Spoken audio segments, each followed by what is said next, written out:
Many of us know the struggle of trying to balance school or work with our favorite hobbies. Whether it's sports or gaming, it takes a special type of person to be able to properly manage one's time in order to be successful with each and everything that one does. Sacrifices need to be made in order to pursue what we love, but almost always there comes a time where you must choose one passion over another.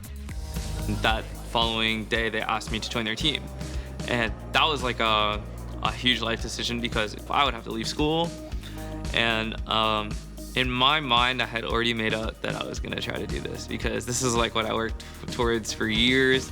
But after being told what he can and cannot do his entire life, there is one man who managed to prove each and every one of his doubters wrong. Meet Rowan magnetbrain Crothers, the inspiring Australian world champion swimmer who has successfully taken his competitive spirit from the pool onto the server. It's West leg. Spike down A.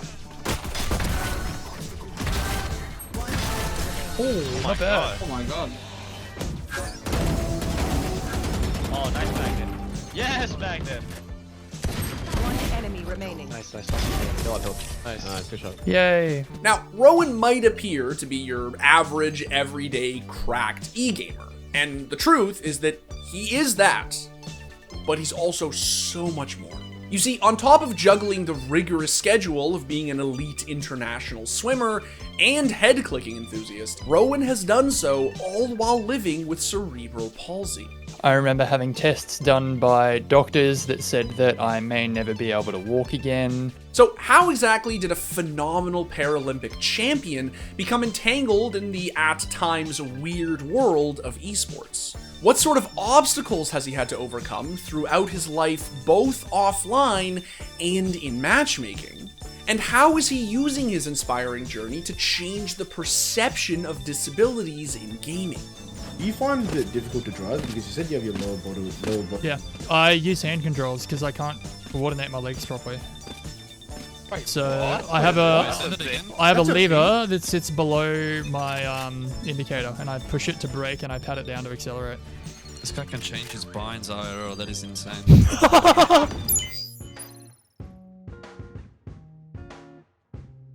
Okay, guys, so before we get into Rowan's incredible story, please do me a favor and like the video, subscribe to the channel, and if you are so inclined, turn on notifications. Also, be sure to check out our weekly streams over at twitch.tv/theScore Esports.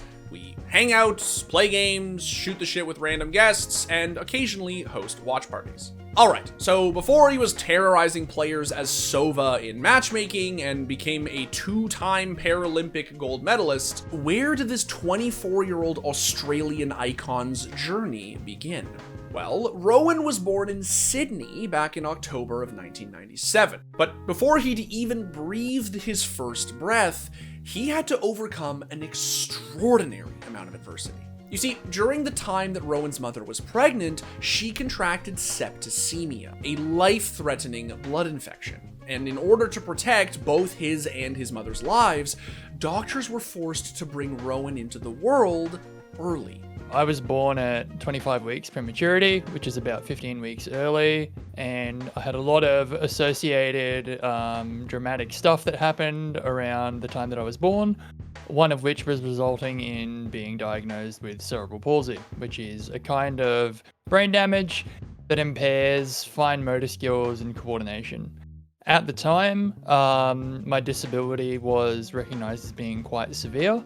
I remember having tests done by doctors that said that I may never be able to walk again, by doctors that said that I was within the bottom 0.5% of the entire population for intellectual ability, and all this kind of stuff, all these people that were putting labels on me saying that I'm never going to be able to do this, that, or the other, never going to be independent. Despite the severity of their son's diagnosis, Rowan's parents were determined to give their son the best life possible.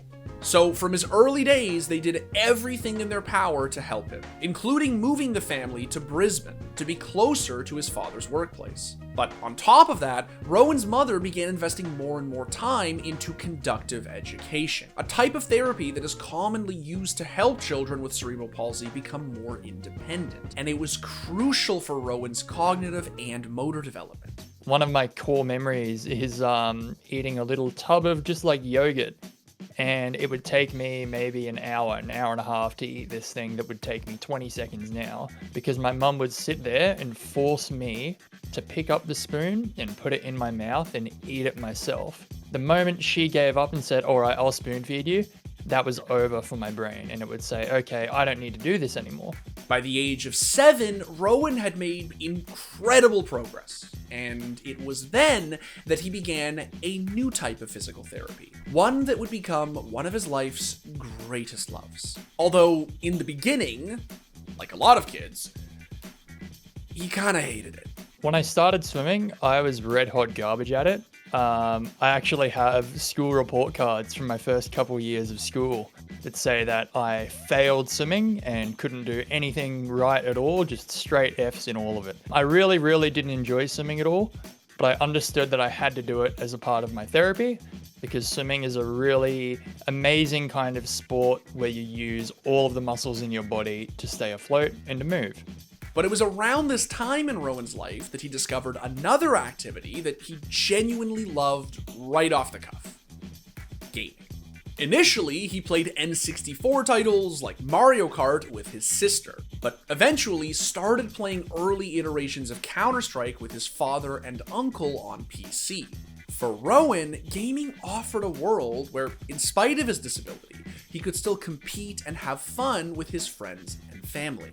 But it also became a haven for him to escape the problems he was facing at school. Had a lot of issues going through school as well, not just with bullying by other kids that didn't understand a disability and just saw a clumsy kid, but it was also issues with the system and schools not willing to bend to allow me to be able to access all of my classrooms safely, get to and from, a lot of that kind of stuff. In spite of the struggles he was facing in the classroom, Rowan continued to juggle school, playing video games, and physiotherapy. But his motivations began to change in the summer of 2008 when he first discovered the Paralympic Games, and subsequently his biggest role model, Peter Leak, an Australian swimmer who shared the same condition as Rowan. And that was a really eye-opening moment for me, because for a long time, I always saw the Paralympics as being something that only people that use wheelchairs or amputees could compete in. Not for people with cerebral palsy or forms of brain damage or anything else. So once I saw that that was an avenue and an opportunity that I could really be successful in, I started loving swimming, funnily enough. I said, Mum and Dad, this is what I really want to do. I want to be successful. I want to go and chase that dream. After watching his hero strike gold in Beijing, Rowan began training more and more, with hopes of following in his hero's footsteps. And 5 years later, all his hard work came to fruition when he joined the Australian swim team. But there was one tiny little problem. You see, back in 2012, when Rowan was in the midst of grinding his way to the top of Australian swimming, he, like many of us, became extremely addicted to CSGO. Magnetbrain was the alias he played under, and while it came from an inside joke about his head attracting the ball in water polo, it also matched his knack for finding skulls in the server. In time, Rowan became so good at the game that he took his talents from matchmaking to Australia's burgeoning competitive scene. People are dead. One stairs. Pulse. Magnet! Pass on con. Now, in the beginning, Rowan proved that competing in high-level CS wouldn't come at the cost of achieving his goals in the pool, as he managed to place first at the Australian Open Swimming Championships and claim a gold medal at the 2014 Commonwealth Games. But after being reclassified into a more difficult field of competitors ahead of the 2016 Rio Paralympics, he failed to land a spot at the podium. And for Rowan, that simply wasn't good enough. Being the competitor that he is, Rowan set his sights on redemption at the 2020 Tokyo Paralympics. But he knew that in order to achieve the success he dreamed of, he needed to make some sacrifices. And I had to quit from Counter-Strike competitively because it was starting to clash with swimming, and I reached a point where I understood I had the capacity to improve a lot more and to reach a professional level, but I couldn't chase that because if I did, my swimming would suffer and I would no longer make Australian teams, because honestly, the amount of effort and the amount of dedication that it takes to be a pro esports player is absolutely on par of any other professional sport. It takes so much dedication, so much time and effort and energy, much to esports credit. I think it's amazing that it takes that much hard work because it's the best of the best that we're competing with each other. But right as Rowan's training was ramping up for the Paralympics, COVID hit Australian shores in early 2020, putting his dreams of a world championship on hold indefinitely. So what do you do when there's nowhere to go and you can't hang out with your friends? Well, like many of us, Rowan's answer was to play video games. Thankfully, the timing couldn't have been better, because it was right around then that Riot Games decided to drop the Valorant beta. And thanks to its shared similarities with Counter-Strike, it didn't take long for Rowan to dive in head first. One enemy remaining. Last player standing. Nice shot, Sova. It's 100% there. Good. It's like that's planning. Yep, two short. Oh shit. This is clean. This is clean. Nice. One GP. enemy remaining. Oh my god. Wow. Magnet's just clipping it right inside. seconds left. Alright. 106 on Back Sova. right corner. Plant. Oh, that's One gone. enemy remaining. Oh! My lord. Right, back right. Back right corner. Oh! What is that? For Rowan, Valorant wasn't just a social outlet or a time waster. It was a way to feed the competitive hunger that had been left from being unable to swim. So in no time, he formed a team with some fellow shooter-obsessed Aussies under the name Pants Down. Jeff covering elbow, trying to hold that position. In fact, he flashes through the wall, actually wallbanging him in the end and gets that pick. How many more can he find? Oh my god, they're all lining up, and cover finds 4 out of nowhere. Overlord left in the 1-on-5 will be taken out, and it's a flawless round there for Pants Down. Rowan and his compatriots competed in some smaller events within the OCE region, and they consistently placed among the top teams. But with Valorant's esports scene ramping up and First Strike events getting announced worldwide, Rowan recognized that he had a chance to shine on a larger competitive stage. Although Pants Down was able to successfully make their way through the first qualifier, once the unforgiving Swiss format stage got underway, they unfortunately stumbled out of contention. But as disappointed as Rowan may have been with how things played out, the truth is that it wasn't actually a terrible result for him.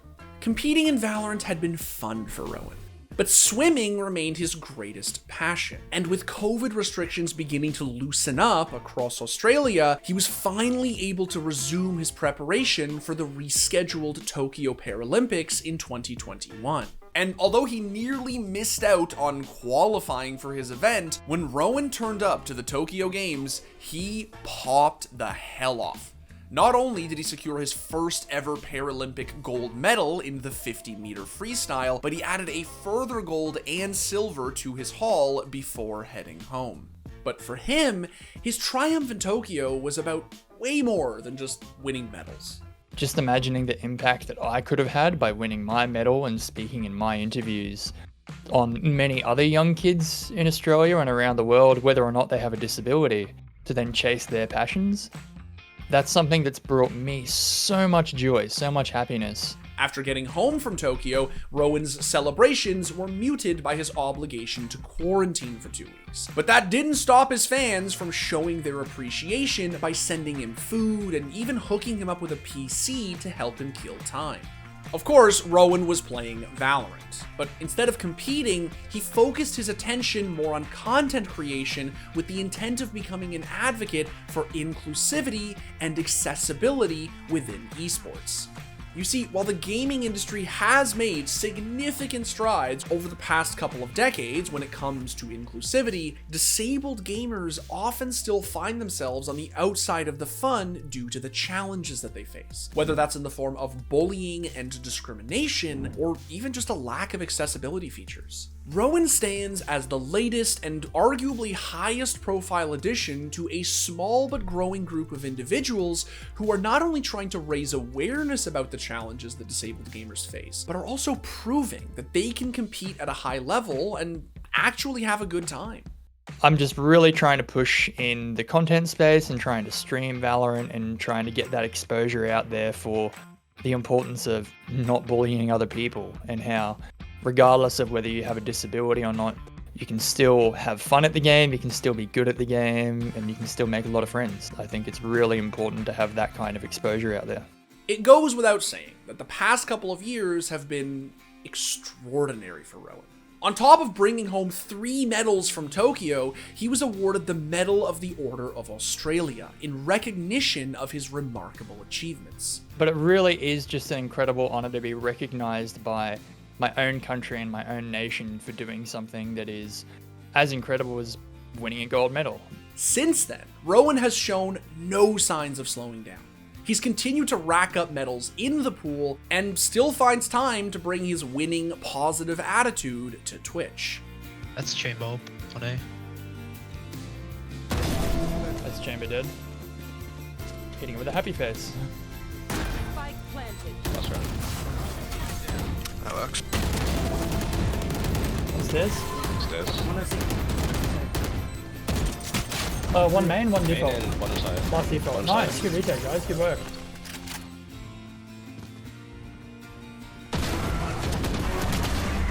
Bro, oh my god, Maggie! Oh, Hey, I'll take it. I could kiss your forehead. Please do. Without question, Rowan's journey has been nothing short of incredible. In the span of 24 years, he went from being told he'd never be able to walk to becoming a world championship caliber athlete. All it took was the support of his loved ones and his own determination not to be defined by anybody other than himself. As one of esports' most inspiring figures, Rowan is now using his platform to partner with some of the biggest brands and organizations in the space to spread his message that gaming is and always will be for everyone. And I think that's this really, really incredible opportunity for so many people with disability, young and old, to be able to just make friends through gaming, compete within the esports world, and just have a lot of fun.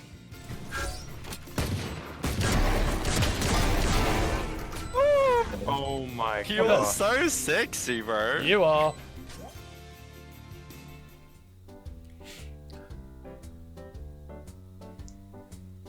I'm assuming on PC. There was no N64 version of Counter-Strike. Yeah. Yeah. Yeah. I know it's like super straightforward, but from a grammatical standpoint, it makes it sound like we're saying